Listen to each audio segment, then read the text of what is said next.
Oke,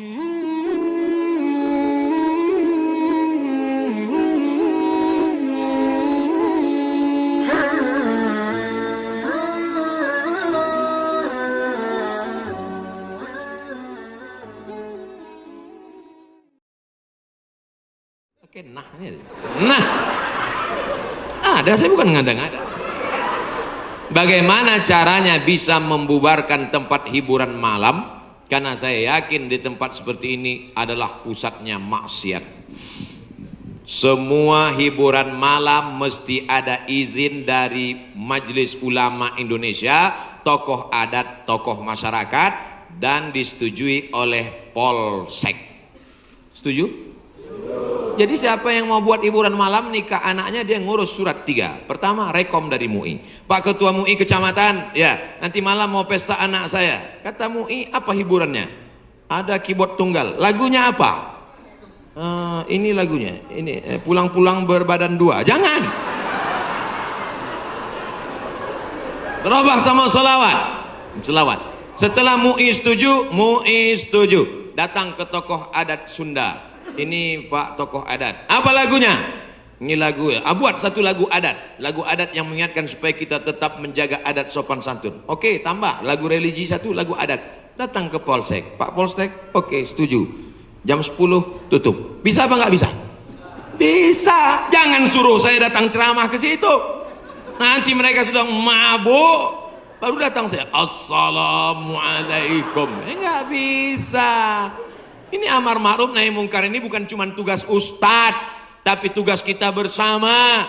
Di masjid ustadz menyampaikan ceramah, bapak ibu memfasilitasi, anaknya nikah, perbuatannya baik, sakral, menghalalkan yang haram. Tapi dalam itu dia sudah melakukan perbuatan haram, menyediakan narkoba, menyediakan pesta sampai malam. Insya Allah kalau sepakat yang 3, polisi, tokoh agama, tokoh adat, DPR tingkat kabupaten provinsi, peraturan daerah, pesta keramaian hanya boleh sampai jam 9 malam. Lewat dari itu pengawasan polisi boleh menangkap. Bisa atau tidak bisa?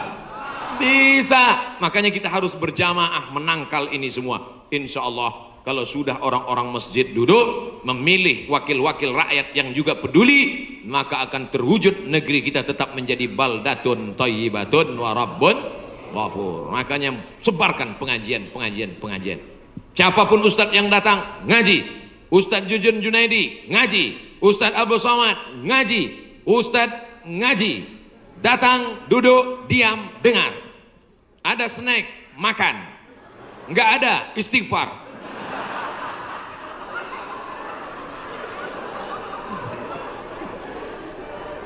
Ustadz Somad, saya manusia banyak dosa, tidak sholat Jumat.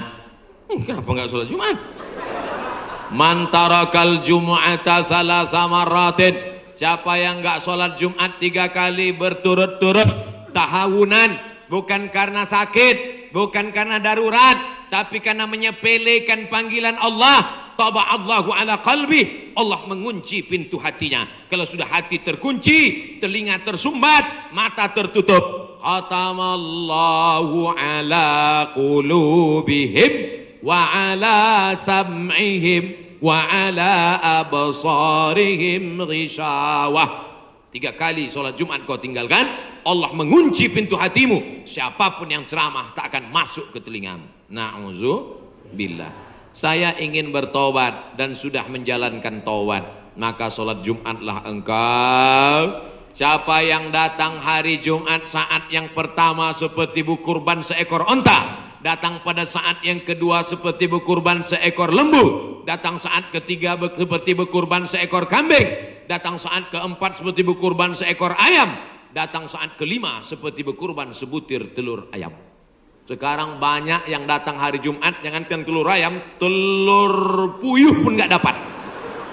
Datangnya kapan? Ketika khotib sudah naik ke atas mimbar, jamaah Jumat yang dimuliakan Allah, baru dia datang. Udah terlambat sholat sunat lagi.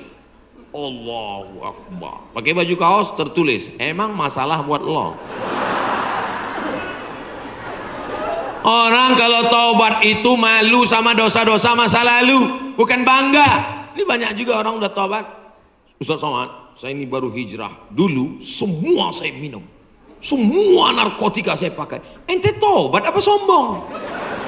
Orang tobat mengenang dosa itu melelehkan air mata, nangis. Ada juga bukan bangga. Ada juga sebagian jamaah sudah tobat nangis. Ustaz, saya, kamu menyesal minjam uang. La illallah. Kenapa hati ini masih keras Ustaz? Belum bisa nangis di saat tahajud Ustaz.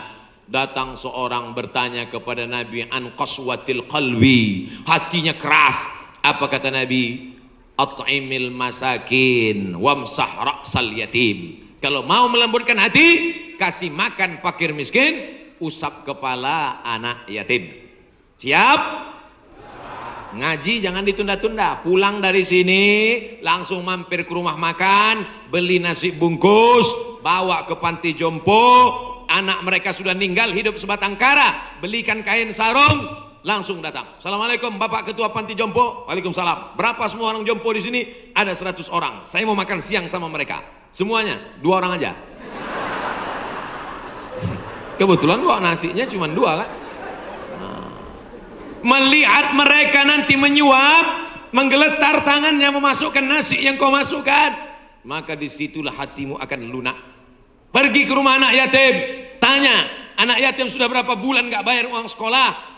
Lihat bajunya, dijahit sobek, dijahit sobek, rupanya kain sudah lapuk. Kain kelas 1 dipakai kelas 6. Belikan bajunya, senangkan hatinya. Nabi yang mengasih resep ini, an qaswatil qalbi. Azab yang paling hebat bukan miskin, azab yang paling dahsyat bukan susah. Azab di atas azab adalah hati yang keras. Wa inna minal hijarati lama yatafajjaru minhul alhar. Ada batu keras tapi masih bisa mengalirkan air. Wa inna minha lama yahbitu min khasyatillah. Ada batu yang keras tapi hancur berkeping ketika takut kepada Allah. Di atas bukit Tursina, saya ketika naik ke atas bukit Tursina di Mesir, tempat Nabi Musa menerima wahyu, itu nampak batu-batu hancur. Kata imam masjid yang ada di atas, inilah batu yang hancur saat takut kepada Allah SWT. Tapi kalau sudah hati menjadi keras, maka tak akan meleleh apa-apa. Kalau ada orang tidak meleleh apa-apa, pelit, medit, bakhil, itu salah satu ciri hati yang keras. Lunakkan hati dengan banyak bersedekah. Saya kalau ikut pengajian, telinga saya tahan.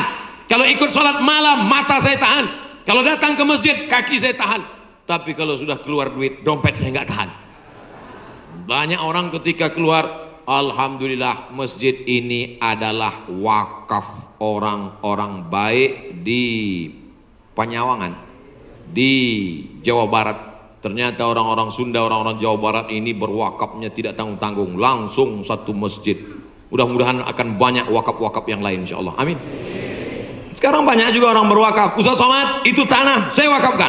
Mantap. Begitu diurus di Badan Pertahanan Nasional, rupanya suratnya 5. Kenapa kau wakafkan tanah bermasalah? Karena bermasalah, itulah saya wakafkan Ustaz. Nauzubillah. Kalau hatimu masih keras juga, hadirlah di tempat penguburan jenazah. Berdirilah di tepi kubur tempat jenazah. Kubur, suruh kawan satu nyenggol dari belakang. Masuk kau ke dalam, kau sambut jenazahnya, kau pegang masuk ke lubang, terasa dingin dari bawah, sadarlah bahwa kau juga akan mati masuk ke dalam. Rumahmu yang besar tinggal, istrimu akan nikah dengan brownies. Mobilmu yang mewah akan dijual, suratnya akan berganti di kantor Samsat. Tanahmu akan diganti akte notaris. Kau hanya akan membawa 2-3 helai kain kafan, digulung macam dodol Garut. Apa yang kau bawa mati menghadap Allah SWT? Ada orang Islam mati bawa seragam? Ada. Tadi saya baru dikasih jaket kulit, sayang sekali. Tapi jaket itu pun tinggal kalau kau mati, Abdul Somad. Kenapa nggak dipakai sekarang? Panas. Apa yang kau bawa mati? Kalau pernah kau usap kepala anak yatim, kalau pernah kau infak sedekah untuk masjid, itulah yang akan kekal abadi. Yang mewakafkan tanah ini sudah meninggal, tapi terang kuburnya, lapang makamnya insya Allah. Amin. Pikirkan, orang yang cerdas bukan yang IP-nya 4, Orang yang cerdas bukan otaknya hebat. Al-Kayyis, orang yang cerdas, mandana nafsahu, mampu menekan hawa nafsunya, wa amila lima ba'dal maut, dia beramal berpikir setelah mati. Ini banyak orang mikirnya setelah pensiun. Saya alhamdulillah Pak Ustaz udah siap nih setelah pensiun nanti. Emangnya yakin malaikat maut datang setelah pensiun? Banyak malaikat maut datang sebelum pensiun. Pikir baik-baik. Pikir itu pelita hati. Lama berpikir sakit hati.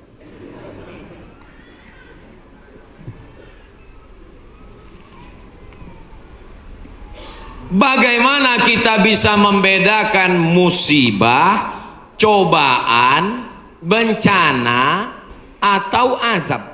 Seperti ujian dosen. Misalnya virus corona yang sedang merebak sehingga dampaknya pada kaum muslimin, khususnya muslimin di Indonesia yang tidak dapat melaksanakan ibadah umroh. Pertanyaan dari Bapak Ridwan Ahmad Faizin Emrian Abidin Bandung. Ternyata ini pertanyaan kolektif. Misalnya saya demam. Dari mana saya bisa membedakan demam saya itu menghapus dosa, atau demam laknat, atau demam ujian iman, atau demam itu dari mana saya bisa tahu? Oh, kalau demamnya cuman 36 derajat Celcius itu menghapus dosa. Kalau 40 derajat itu laknat.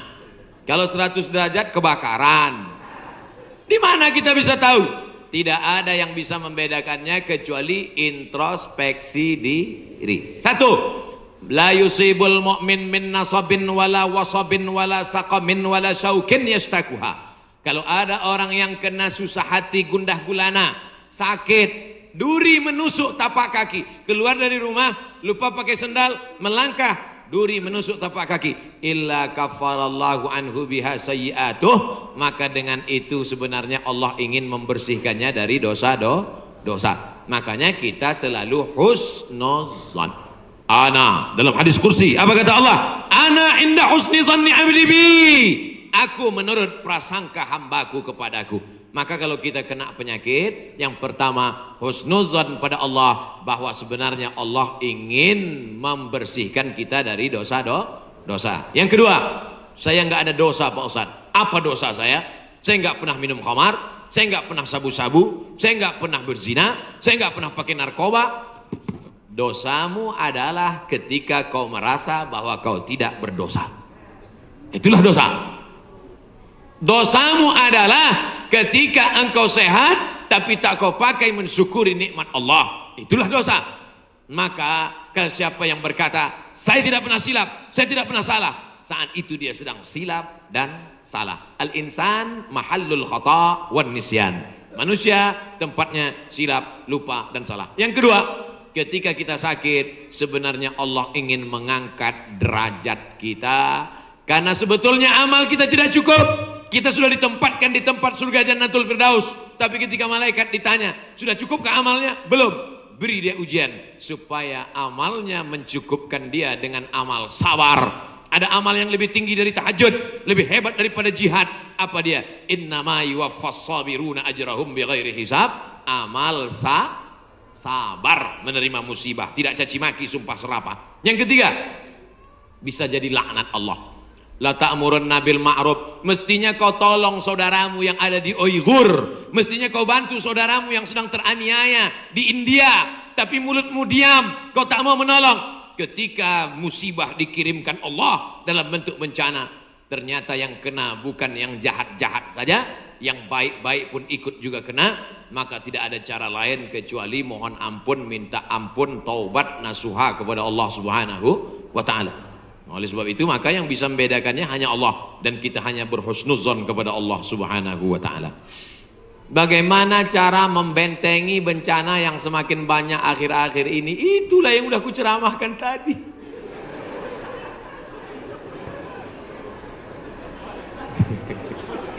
Itulah yang udah kita bicarakan selama 1 jam 15 menit tadi, brother. Tadi saya yakin ini pertanyaannya dibuat sebelum ceramah. Apabila kita sudah baca amalan-amalan penangkal musibah, tapi musibah masih saja terus datang, Bagaimana sikap kita sebagai muslim? Man lam yardha bi qada'i, siapa yang tidak ridha menerima takdirku, walam yasbir bi balai, siapa yang tidak sabar menerima ujianku, falyatlub rabban siwaya, carilah Tuhan selain aku. Ada Tuhan selain Allah? La ilaha illallah.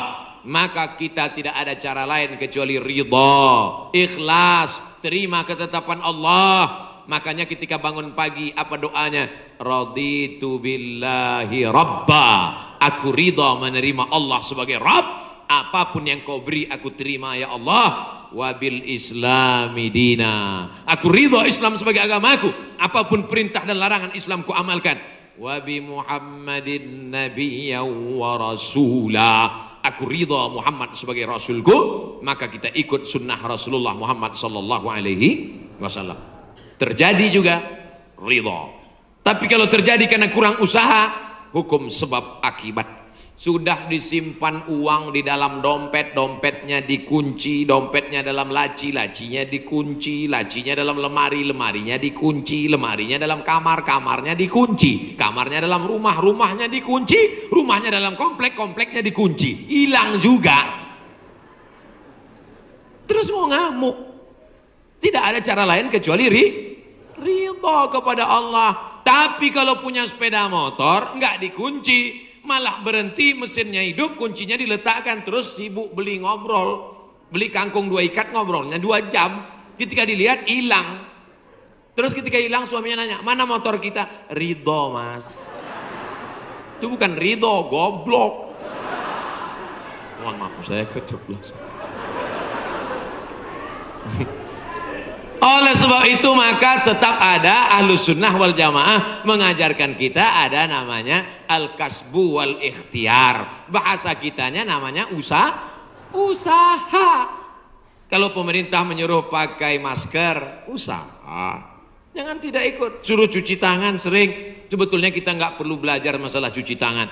Ada nggak ada virus kita tetap cuci tangan, betul? Subuh cuci tangan, zuhur cuci tangan, asar cuci tangan, maghrib cuci tangan, isya cuci tangan, tahajud cuci tangan, witir cuci tangan, duha cuci tangan. Orang Islam paling sering cuci tangan. Makanya saya heran kalau sampai anak-anak kita diajarkan, mama siapkan gayung sama sabun. Untuk apa nak? Hari cuci tangan internasional. Loh, kita nggak perlu diajari cuci tangan. Nanti takutnya 20 tahun akan datang ada lagi namanya Hari Cebok Nasional.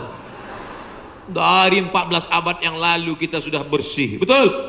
Tidak akan ada bakteri bersarang di ujung-ujung jari kita karena kita paling sering cuci tangan. Tidak akan ada bakteri yang bersarang di ujung kuku kita karena kita paling potong kuku hari Jumat. Kalau seminggu tak akan mungkin kukunya panjang. Makanya Nabi berkata, azfaraka, kukumu kenapa panjang? Inna syaitana yaqudu ma tala minha, setan duduk di kuku yang panjang. Makanya pertama yang dijaga dalam Islam adalah kebersihan. Kuman datang, binatang dipotong. Setelah dipotong darahnya keluar karena ternyata bakteri ada di dalam darah. Setelah darahnya keluar dipotong-potong, dicuci sampai 4 kali. Ibu, saya tidak punya saudara perempuan. Waktu masih kecil di rumah, bantu ibu di rumah, saya disuruh cuci. Selamat, cuci daging, saya cuci. Kalau ayam 2 kali, kalau kambing 4 kali. Kenapa gitu mak? Ayam kakinya 2, kambing kakinya 4. Saya nggak tahu anak kecil. Sekarang saya baru tahu. Ternyata ayam dagingnya putih, darahnya nggak banyak. 2 kali sudah bersih. Tapi kambing sekali masih merah, 2 kali masih merah, 3 kali agak pucat, 4 kali bersih. Setelah itu baru dimasukkan, dibuang airnya, disolawatkan, baru dimasak. Mereka tidak, kambing tidak dipotong, kambing matinya di stunning. Ada pistol, tapi pelurunya nggak keluar, ditahan. Itu skalanya 8, ditembakkan ke kening sapi, tembak ke kening sapi, sapinya mati, darahnya nggak keluar. Kalau sampai 8 mati, tapi kalau 7 bodoh aja. Itu sapi-sapi dari Australia yang datang ke tempat kita yang liar seperti banteng, itu ditembak otaknya skala stunning 7. Bodoh. Ibu kalau ada bapak yang liar, tembak skala itu. Mas, mama mau pergi arisan, pel lantai, mandikan anak, dan papa. Nah itu udah kena stunning. Jangan diamal. Tidak dipotong, hanya stunning 8 skala, akhirnya sapi tumbang, darahnya masih dalam daging, bercampur dengan darah bakteri penyakit, dipotong-potong, diletakkan di atas api yang tidak terlalu matang, bolak-balik, nggak dicuci, darah nggak keluar, masuk ke dalam roti, dicampur, dimakan, barbecue. Habis dimakan, kena penyakit, medco, ko sapi, med gila, medco sapi gila. Sapi aja yang halal bisa menjadi penyakit, apalagi yang dimakan kelelawar, Batman. Maka kita disuruh kulu, makanlah. Tapi yang dimakan itu apa? Min thayyibat. Thayyib artinya baik, baik. Dulu thayyib baik-baik, sekarang thayyib nggak pulang-pulang. Mohon maaf Pak Thayyib nyantur sini. Masya Allah, tabarakallah.